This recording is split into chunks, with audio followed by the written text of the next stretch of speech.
Hey, everybody, welcome back. I'm going to do a little video here on the algo that we've created.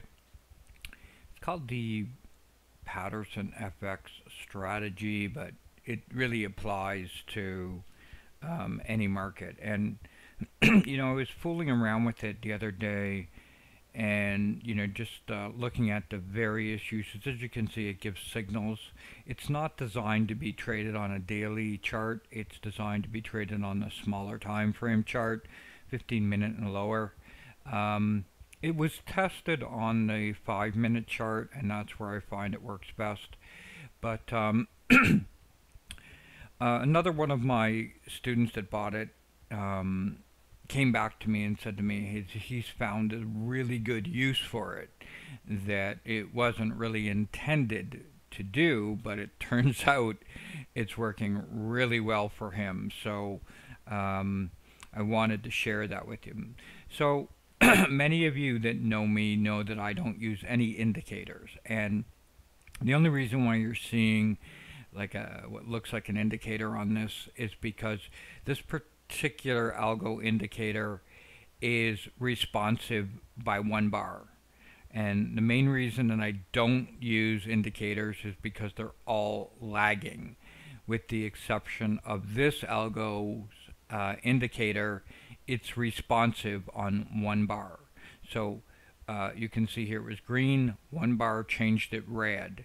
You can see it was red, 1 bar changed it green. So it's extremely responsive, and it's the only type of indicator that I will use other than like a sentiment or a levels type of indicator. Okay, but I don't like lagging indicator. Any indicator that's lagging, I will never use it. I just want to tell you that I did at one point have 5 indicators on my charts, and I did make money using those indicators, but eventually I just found that price and order flow tells me everything I need to know. And when you're using an indicator, that indicator can sometimes confuse you and cause you to misjudge things or get into hope mode. The price is telling you one thing, but the indicator is telling you another thing. You got to be very, very careful of that. And for that reason, I am extremely adamant about not using indicators. But let's go ahead with this lesson. I don't want this to go on too long, but I wanted to clear that up. So you can see this indicator, when it turns green, it's very responsive. And then as soon as price changes, it turns immediately red and it's responsive. So the way that my one student has been using this, and I've kind of tested it for a little bit. I want to be very clear about that. I have not thoroughly tested out what he was telling me he was using. So I'm going to share it with you though, because from what I have been testing it on, both Forex and on stocks, it seems to be working well. So first thing you want to do is, obviously during this entire time, you only want to be buying. When it turns red, and the indicator goes red, you only want to be selling. Now notice this time frame. It's a daily time frame. So we would have been buying this market since August 3rd, and then we would have been flipping to shorts September 4th, and only shorts. Now, once you have the bigger time frame of buying or selling, right, you want to go down, and he's been using it on a 15-minute time frame. And what he's doing is, if the bigger picture is saying shorts, like it has been since September 4th, so September 5th to the current day, he's been looking for 15-minute reversal candles on the lower time frame. So let's go and see how the results of that would have played out here. Now you'll also remember that the algo will also give you signals as well too, and if there's the algo signal on a 15-minute. So what exactly is a reversal candle? Okay, what exactly is a reversal candle? Okay, now most people will use dojis, engulfing candles. Forget all that crap. All right, I don't use anything like that. A reversal candle to me is a candle that closes. In this case, I'm looking for a short reversal candle that closes in the bottom 10%. Okay, that's it. I don't care if it's a solid candle. I don't care if it's got a big wick. All I'm looking for is a candle that closes in the bottom 10%. That gives me a reversal candle. So the next thing that you're going to be looking for is the last swing level as a stop. Okay, so we'll go through some examples here of how to use that. I made another video, by the way, of how to use swing levels. The video before this on the Algo, but we'll show some examples here. I'm not going to get too much into it. So we're looking for, these are 15-minute candles. We're looking for shorts. So let's go. It was since the 4th, so we'll pretend that we're actually using it each day. So here is the 4th and beyond, right? Yep. Okay, so we need a reversal candle. In this case, we're looking for a candle that closes in the bottom 10%, and then your stop goes at the next swing level. Okay, so does this candle here, the very first candle of the day, does that close in the bottom 10%? Yes, it does, doesn't it? Right? So that would be a valid trade. Now what I'm looking for is the last swing level, which is up here as my stop. That was the last swing level. You can see it was a swing low before we made a new high, right? So in this particular case, you would take a short here, 1 penny below the candle. Your stop would go at the last swing level, a little bit higher, not right at. I like to go like a few ticks or pennies higher, and you'd be looking for 1-to-1. Now you can see on this particular day you got short here, and all day long you stayed in that trade, right? Now something else interesting happened on this day. So let's just say we are in that one trade. You can see by the end of the day it's a small break even. But something else interesting happened on this particular day. On this particular day, we do have another candle right there that closes, and it's red, in the bottom 10%. So this way, we can use this last swing level as our stop, because this is a new trade. Okay, this is a brand new trade. So in this case, you would get short 1 penny below, and your stop slightly above that swing level right there. And now you're short there, and you can see on that particular trade, that one was a very large winner. Okay, so that was a unique situation on that particular day. We go to the next day. Remember, we're looking for a red candle that closes in the bottom 10% on a 15-minute. Okay, we don't get a red candle that closes in the bottom. We get one there. It's very, very small, but the next candle does not take out the low. Okay, it's going to be red. I want a red candle. Okay, you might say, Steve, what about that candle? If you did that candle, it wouldn't have been terrible, but I personally like to see them the same color of the direction that I'm going.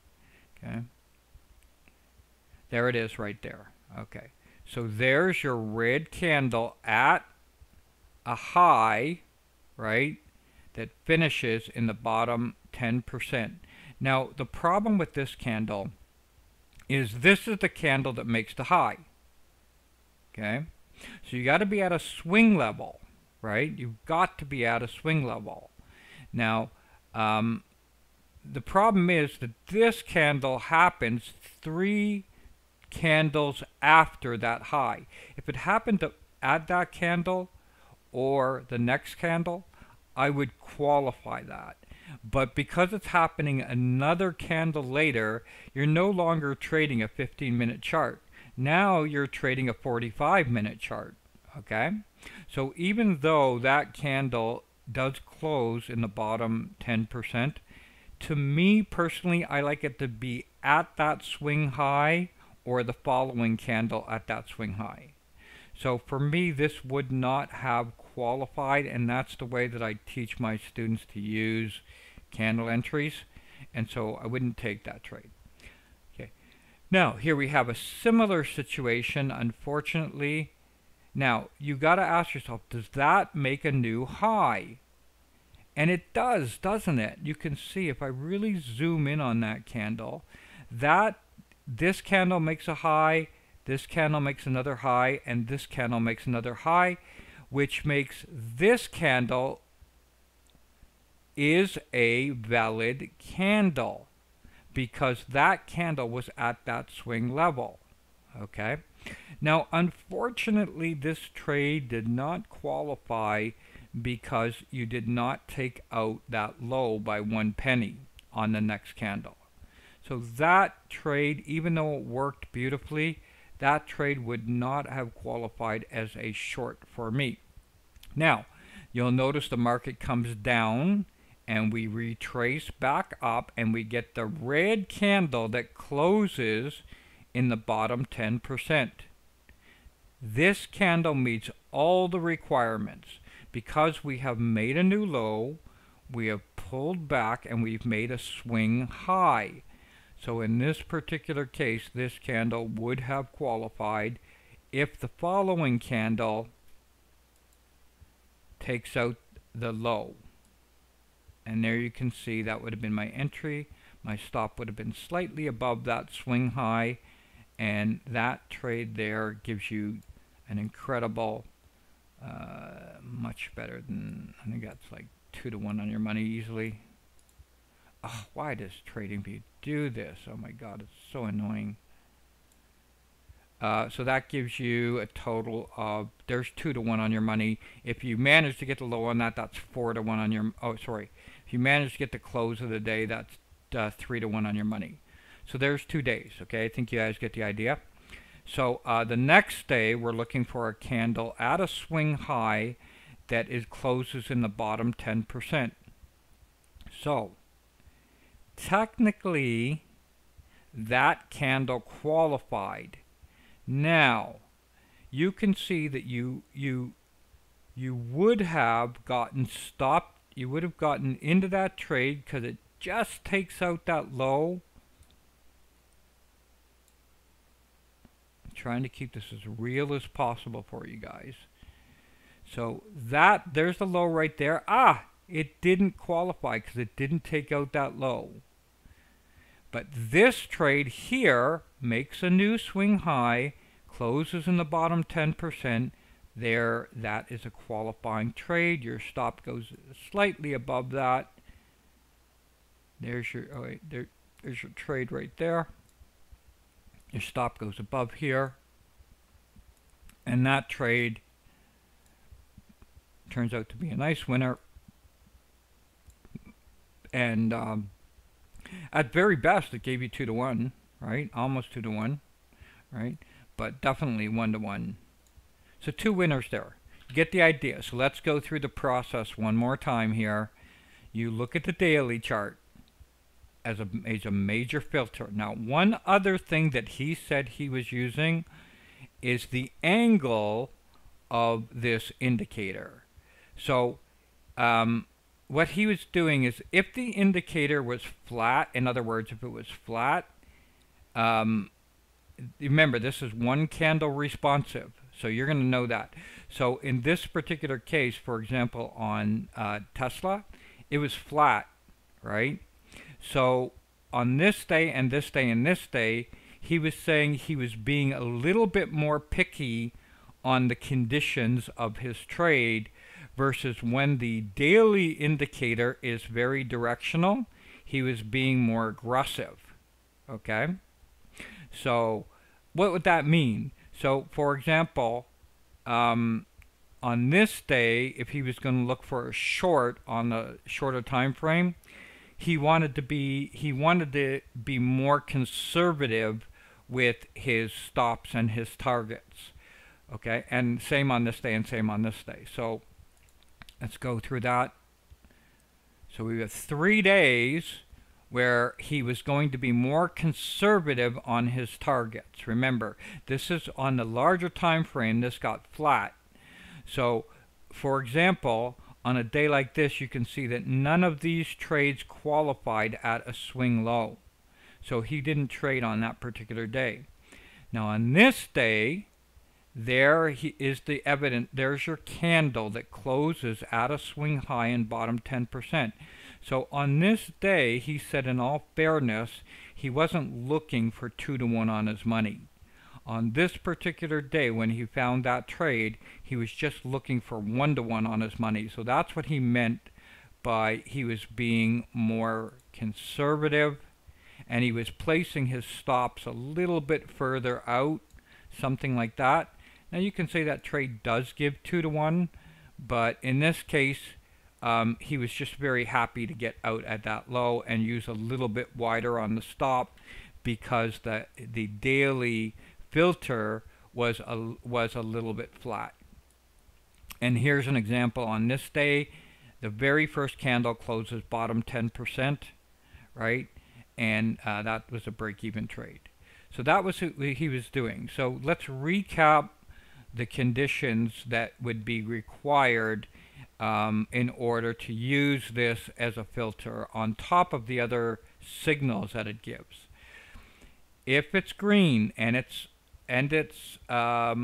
aggressive, meaning the angle of the indicator, which is going to change every candle. This is one candle responsive. He's going to be very conservative, but if the angle is steep, he's going to be very aggressive and be very, I don't want to use the word anxious, but he's going to want to get into those trades more aggressively. And if the angle's flat, he's going to be more conservative with it. And you can see in a situation like this, when it goes flat, you do want to be very conservative. But when it does angle up a little bit, you do want to be more aggressive. Okay? So that's a 20-minute explanation on another use of the Algo indicator. If you guys want to buy this indicator, you can head on over to my website, and it is currently for sale. $500. Regular price was $1,000. And yeah, there you have it. Okay, if you're in a okay, all right, thank you. Hope you guys enjoyed that. Bye for now.